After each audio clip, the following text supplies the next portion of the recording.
যে কোনো পূজাতে আমি আমার মা সহ অনেককে দেখি আট পরে করে সুতি শাড়ি পরতে, বিশেষ করে টাঙ্গাইলের তাঁত, মণিপুরি, কোটা শাড়ি। এর কারণ হচ্ছে যে কোনো পূজার সকালবেলায় প্রচুর কাজ থাকে, বিশেষ করে ভোগ রান্না করা, ভোগ সাজানো, পূজার আনুষঙ্গিক সকল কাজ কিন্তু হাতে হাতে মেয়েদেরকেই করে দিতে হয়।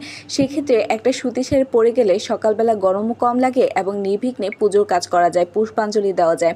সিল্ক শাড়ি না পরেও একটা আট পরে করে পরা সাদাসিধে সুতি শাড়ি যে কতটা এলিগেন্ট হতে পারে, সেই ইন্সপিরেশন থেকে আজকে আমি এই টাঙ্গাইলের তাঁত শাড়িটা আট পরি করে পরলাম।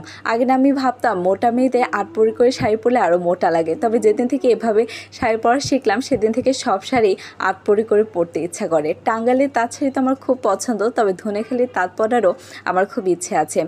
তাই তোমরা যারা দুর্গাপূজাতে সকালবেলা একটু শান্তিপূর্ণভাবে পুজোর কাজ করতে চাও, পুষ্পাঞ্জলি দিতে চাও, তোমরা যে কোনো ধরনের সুতি শাড়ি আট পরি করে পরে তোমাদের নিজেদের মতো করে সেজে দেখতে পারো।